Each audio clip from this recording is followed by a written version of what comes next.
Game, continue tayo. Center ulit natin at first quadrant. So, try to figure out nandun yung circle natin nasa first quadrant. Okay? So, ngayon, to give our name, bibigyan lang natin pangalan yung circle. Again, use the formula. So, yan yung pinaka-guide natin eh. Okay, then, i-name natin yung center dahil yung center natin is at HK.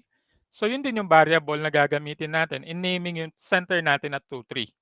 So, yung H is equals to 2, yung K is equals to 3. Okay, then we simply sub yung values natin sa formula. So, ilalagay ko rito yung H, ilalagay ko rito yung K, then this will be the radius. O, di ba? O, tapos evaluate ko na lang yung R, tapos na. O, finish na po siya.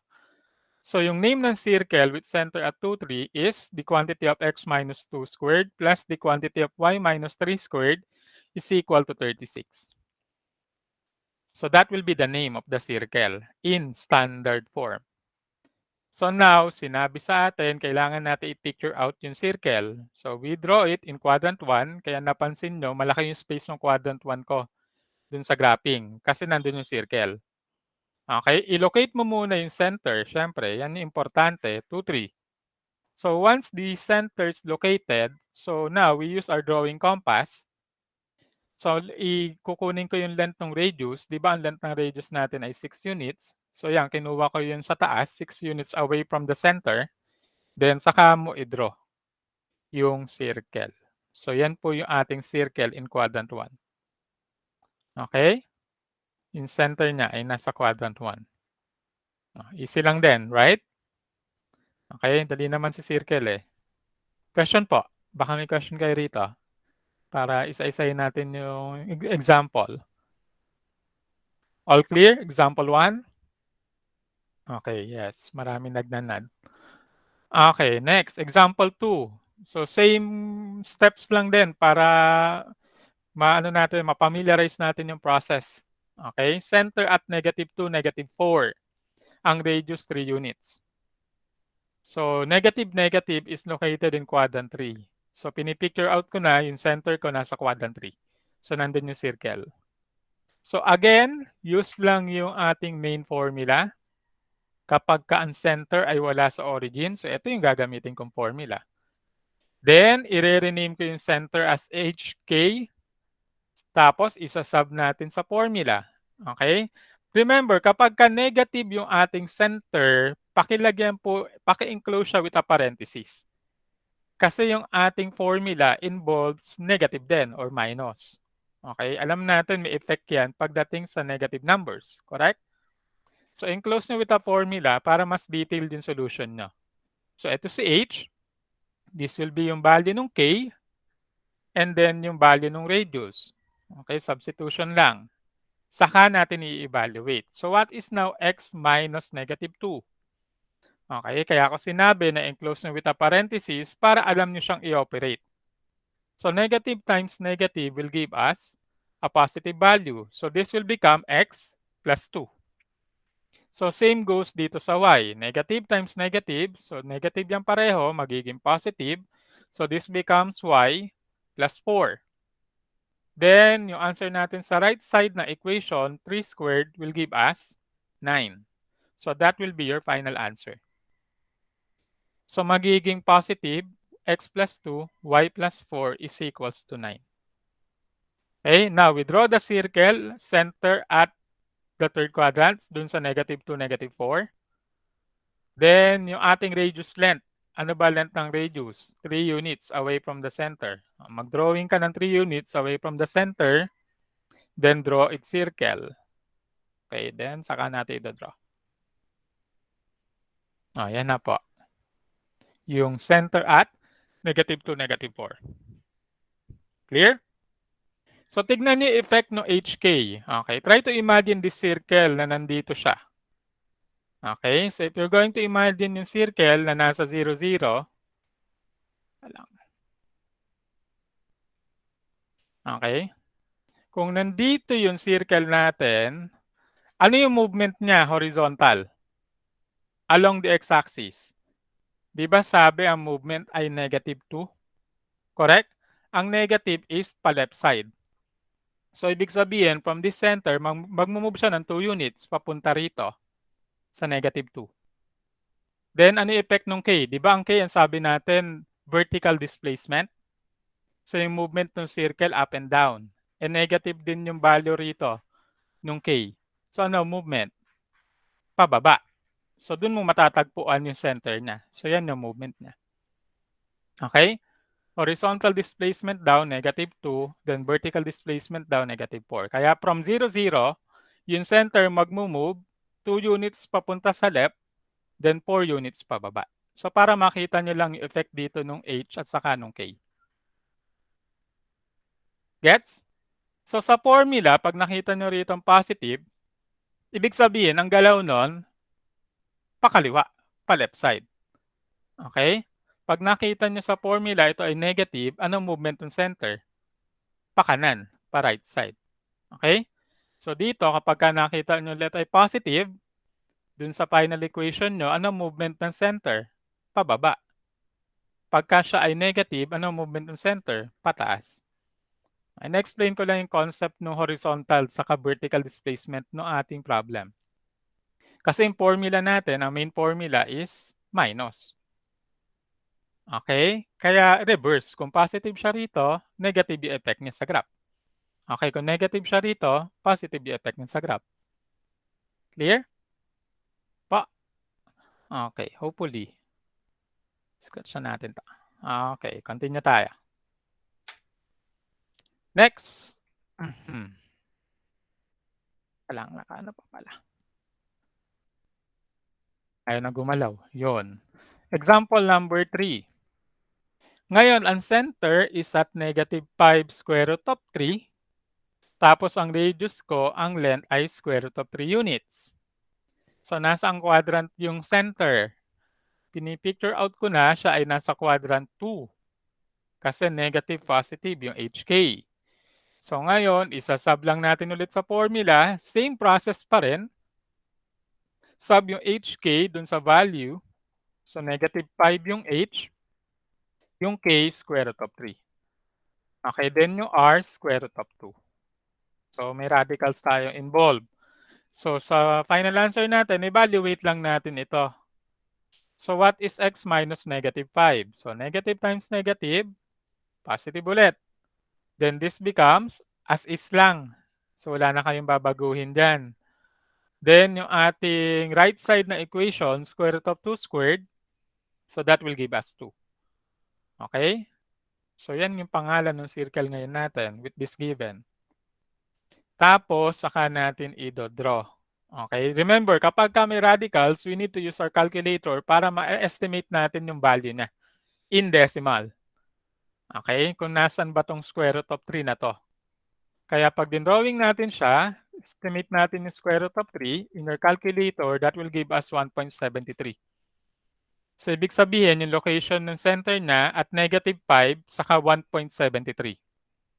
So, magne-negative 5 muna ako sa x-axis. Tapos 1.73 is positive. So, ibig sabihin sa taas. So, this becomes 1.73. In-estimate ko na in between 1 and 2. So, nandito yung 1.73, halos 3/4. Okay? Then, saka natin kukunin yung radius length, square root of 2. So, radicals ulit. So, ibig sabihin, kailangan ko ulit mag-estimate ng value. Yung approximate value niya is 1.41. So, from the center, 1.41 units away. So, ganyan lang. From 2 to 3, tapos lalagpas ko lang ng konti. Okay? Na halos gitna na ng 3 at 4 kasi 0.41. Nagets po? Saka natin ito-draw yung circle. Okay. So, ito yung circle ngayon sa quadrant 2. So, maliit na circle lang. Kasi yung size ng circle nakadepende sa length ng radius. Pag ang radius length mo masyadong maliit, maliit yung circle, obviously. Okay? Question po with item number 3. Okay, wala. Sige, umiiling sila. So, wala. Next concept. Ngayon, haluan natin ng konting konsepto ng distance formula. Okay, nare-recall niyo pa ba to? Naituro po ba to sa inyo ng junior high school kayo? Familiar ba kayo with distance formula? O hindi na naaalala? Sabi ko na nga ba, pagdating sa ganitong concept hindi na naaalala, eh, okey? So, in distance between any 2 points on a Cartesian plane given by the points A and B with coordinates x sub 1, y sub 1, x sub 2, y sub 2 is given by this formula. Ayan, naalala niyo na, hindi pa rin? Hindi pa rin, very good. Okey.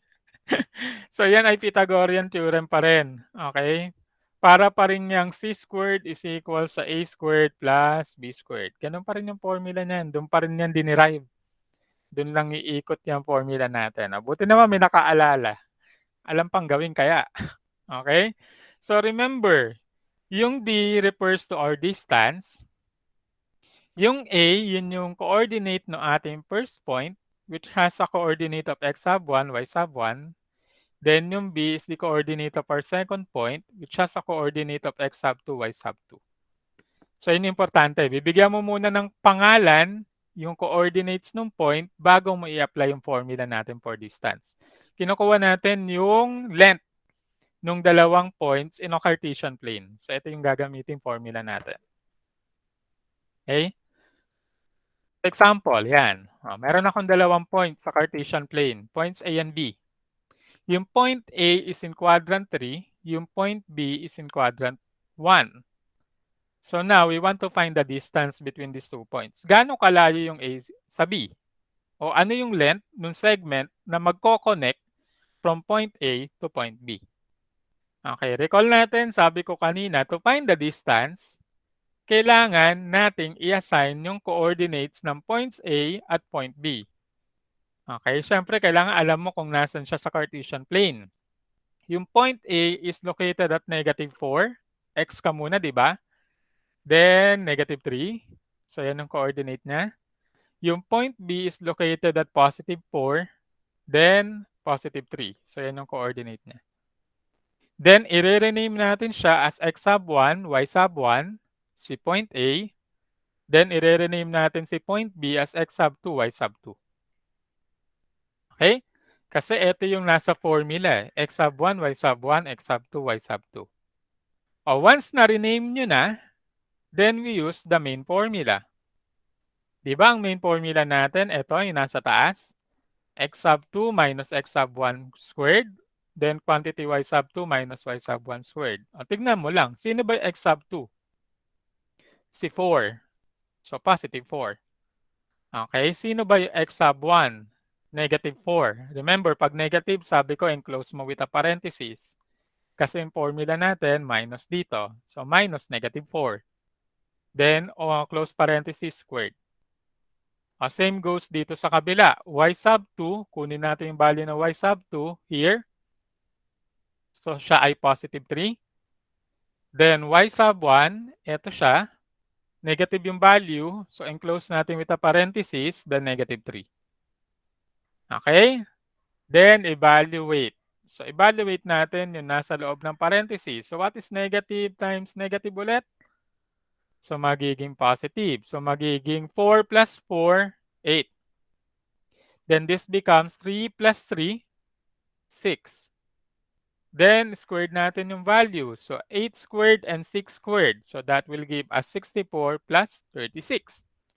And the sum of 64 and 36 will give us 100. At yung square root ng 100 is 10 units. So, yan yung distance. So, ibig sabihin, yung layo ng A sa B is 10 units away from each other sila. Or 10 units, yung ating line segment. Clear pa? Okay. What if, sir, for example, ako na magtatanong sa sarili ko, sir, ito yung binigyan ko na x sub 1, y sub 1. Ito yung x sub 2, y sub 2. Okay? Binaligtad mo yung name, kumbaga, nung dalawang points. It doesn't matter kung sino i-assign mong A or B, o yung x sub 1, y sub 1, x sub 2, y sub 2. As long as pagdating sa formula, sundan mo sila kung nasan sila rito. Okay? So, pareho lang yung ma-obtain na sagot. Kasi i-squared mo naman eh. Once in-squared mo, magpa-positive pa rin yan eh. Ang mangyayari lang naman yan, magiging negative 8, negative 6. So, pag nangyari yon, in-squared mo, magiging 64 plus 36 pa rin. So, pareho lang din ang magiging sagot. Okay? So, okay lang kung yung classmate mo, eto yung x sub 2, y sub 2. Eto yung x sub 1, y sub 1 niya. Pareho lang kayo magiging sagot in the end. Clear po? Okay. Isa pang example ng distance formula bago natin i-apply dun sa ating lesson. Okay? So, distance between the points FB. Si F nasa quadrant 2, si B nasa quadrant 4. So, how to find the distance? Again, to find the distance, kailangan kong bigyan ng coordinates muna si F. So, nasan si F sa Cartesian plane? Nasa negative 3, then positive 4. So, nasa negative 3, 4. Nasan si B sa Cartesian plane? Nasa positive 2, then negative 2. Okay, so 2, negative 2. Then, saka mo i-assign yung kanilang coordinates. X sub 1, y sub 1 si F. X sub 2, y sub 2 si B. Nakita niyo yung right triangle? Ayan, kaya magpi-Pythagorean theorem kayo. Kasi yung distance ng any 2 points, hypotenuse yun. Okay, yan yung D squared or yung D. Okay, so to find that distance, gagamitin ko yung distance formula ulit. X sub 2, X sub 1. Sub natin, X sub 2, X sub 1. Next, Y sub 2, Y sub 1. Sub mo ulit. Y sub 2, Y sub 1. So, negative 2 minus 4. Okay? So, tignan nyo, pag negative, nilalagay ko sa parenthesis. Okay? So, I can now evaluate this. Magiging 2 plus 3, 5. Then, this will become negative 2 minus 4, negative 6. O, dito ko malalaman kung sino mahina sa integers. Okay? So, importante yung integers. Importante yung mga signs. Para hindi tayo maligaw. So, 5 and negative 6. Then, squared. Pag ini-squared, that becomes 25 plus 36. Pagka inad, the sum becomes square root of 61. And square root of 61 has an approximate value of 7.81. So, yun po, in decimals. Kasi pinapahanap sa atin yung distance between FB. So, exact distance niya, square root of 61 units. So, approximate distance niya is 7.81 units. That will be all. Tanong puro sa recall ng ating distance formula. Sa review lang. Okay, kaya na natin i-apply. Ngayon, ipasok natin yung concept nito sa circle dun sa ating standard form para ma-apply natin siya. Okay, yan. Paghahaluin na natin. Concept ng distance formula, ipapasok natin dun sa mga problems in relation to center at HK. Okay, game. Example 3. So, what is the equation of a circle with center at 1, 1 and passes through the point negative 2, negative 3? Sabi ng problem, yung center ng circle nasa first quadrant, 1, 1. Tapos, dumaan daw yung circle, tinamaan niya yung point at negative 2, negative 3. So, yung problem natin, yung center nasa 1, 1, yung ating P, ibig sabihin, point on the circle, kasi it passes through, ibig sabihin, dumaan yung circle doon, at negative 2, negative 3. Okay, kung i-draw ko yung circle, ganito yung problem natin. Ito yung center na 1, 1, tapos yung circle dumaan dito sa point negative 2, negative 3. Okay? So, yan yung problem. So, ngayon, di ba kung ito ay P, point on the circle, at ito ay center, so what do you call the segment connecting C at P? Ano yung tawag niyo rin sa segment connecting yung point C to P? Yes, Ibon. Sir, yun na yung radius ng circle. Good. Okay, yun na yung radius ng circle. At once na-identify na natin yung radius ng circle, pwede na natin siyang bigyan ng pangalan, correct? Kasi meron na tayong center, nasa 1, 1 eh. Kulang na lang tayo ng radius length. O, paano kung ngayon kukunin yung radius length? So, gagamitin ko yung concept ng distance. Okay, kaya ito, ni-rename ko na as x sub 1, y sub 1, then x sub 2, y sub 2. Kasi alam ko distance lang yung kukunin ko para makuha ko yung radius length. Okay? So by substitution, sa-sub ko ngayon yung ating coordinates dun sa ating formula. Okay? So yung x sub 2, x sub 1, eto -2 minus 1. Then yung y sub 2 minus y sub 1, -3 minus 1. So eto na siya sa formula. Then evaluate na lang. -2 minus 1, -3. So -3 minus 1, -4. So ito yung magiging resulting equation. Then squared. Remember, pag in-squared natin, it becomes positive. Okay? Any number, pag in-squared mo, magiging positive yung value. Then we add 16 and 9, the sum is 25. So that will give us an exact answer of 5 units. And remember, yung D ay equal sa R. Yung distance nung C hanggang kay P is R radius. Okay? Eh di ba ang tanong, what is the equation of the circle? So yun yung final answer natin, hindi ito.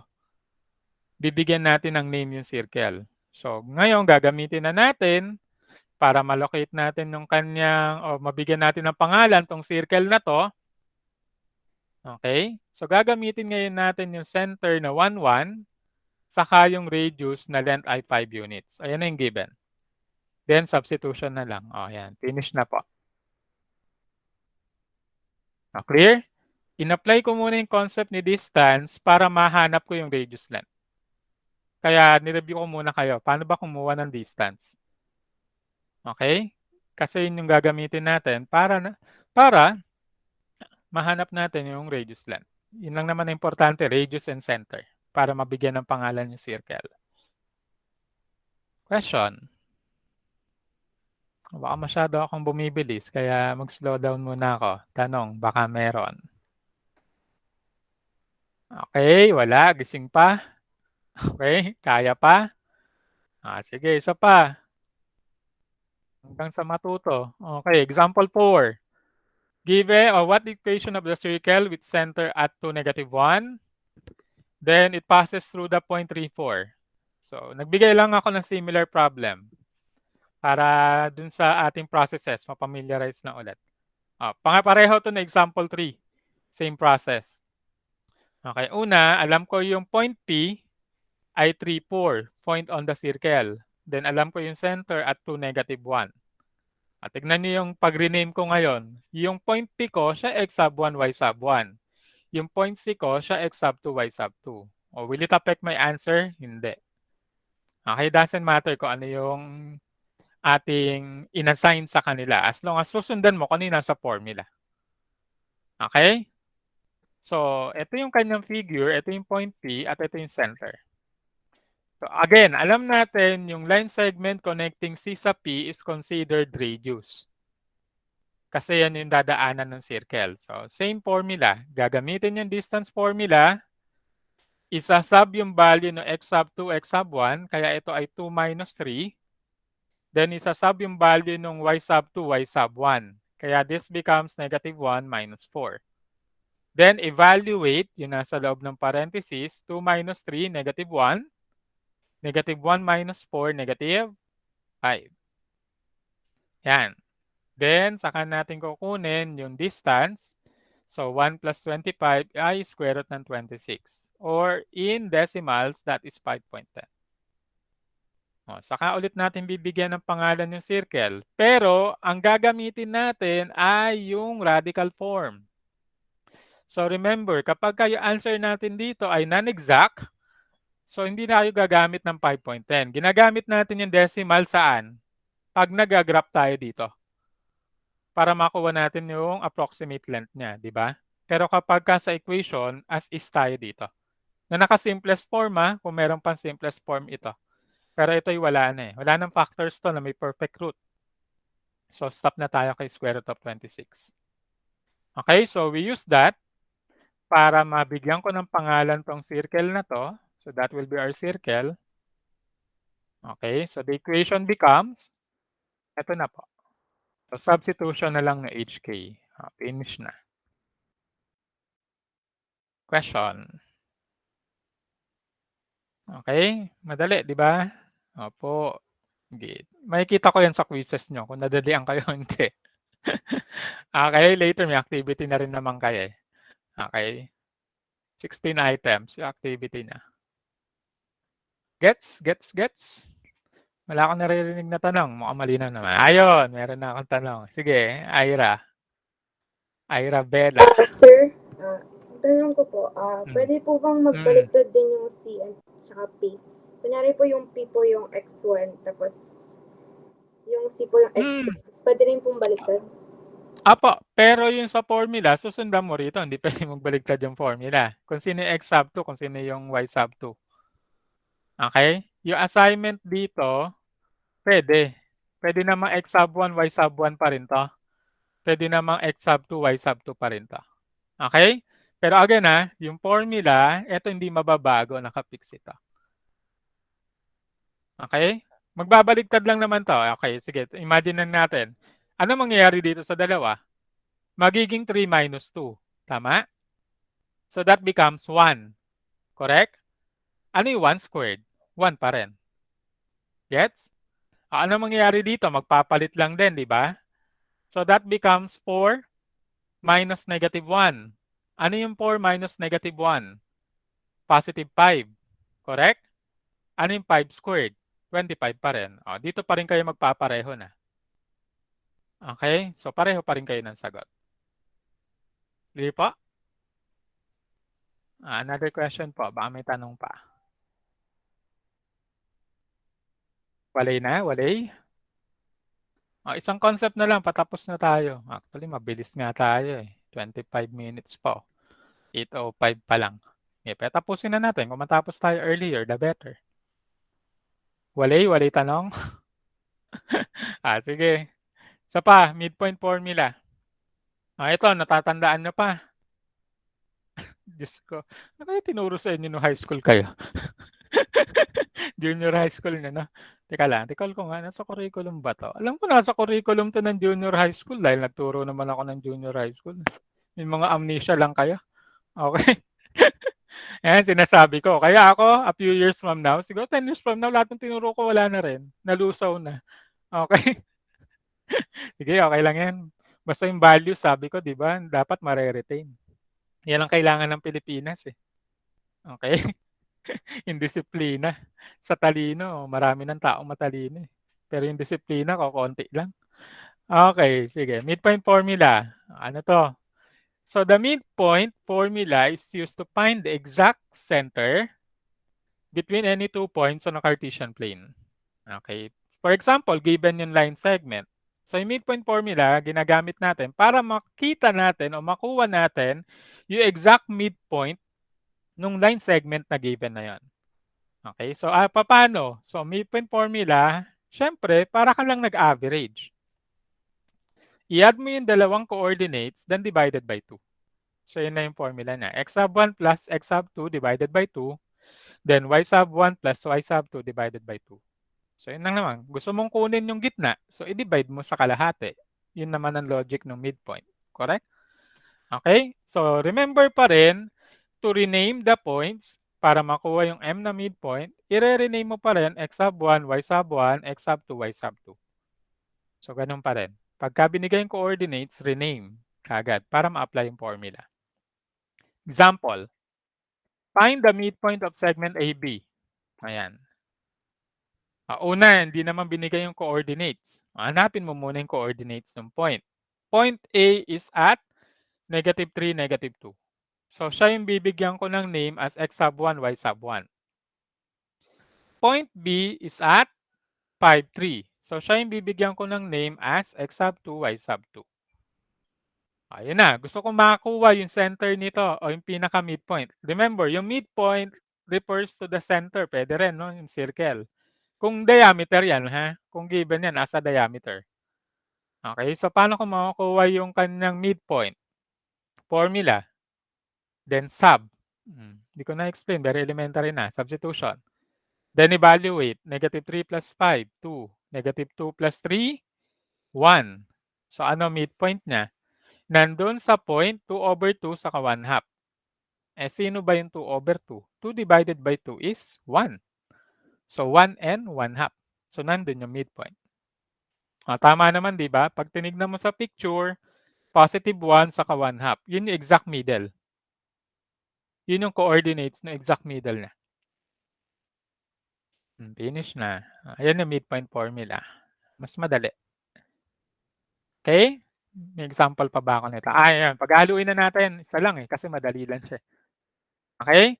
So, sa problem natin related to circle, may mga ganitong type kasi ng problem wherein gagamitan natin ang midpoint formula naman. Kanina, distance formula yung ina-apply. Okay? Anong mga type of problem na yon? Tulad nito.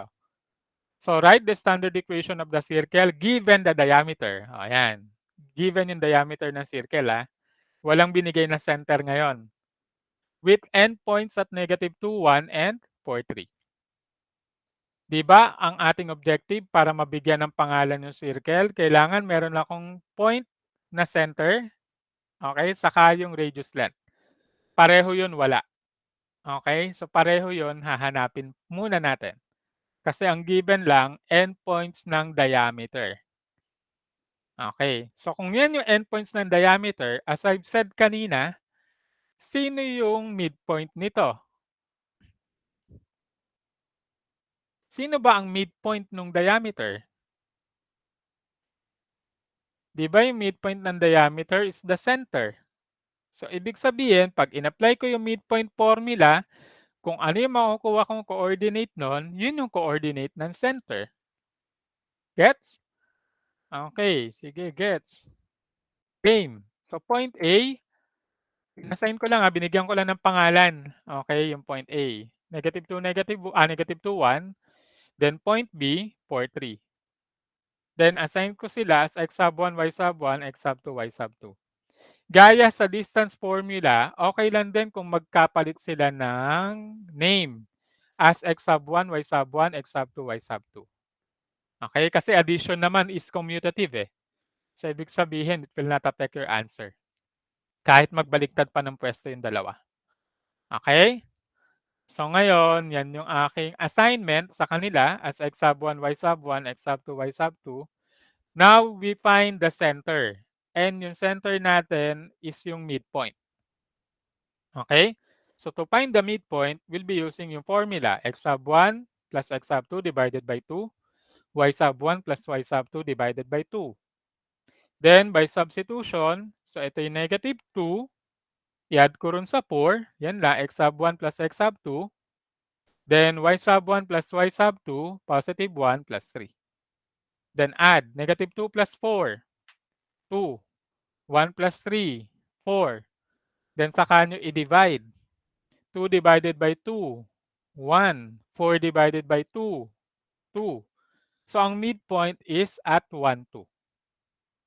So, it means yung center natin is at 1, 2. Ayan. Okay? So, pwede ko na i-draw yung circle actually. Kasi meron na akong radius So, di ba?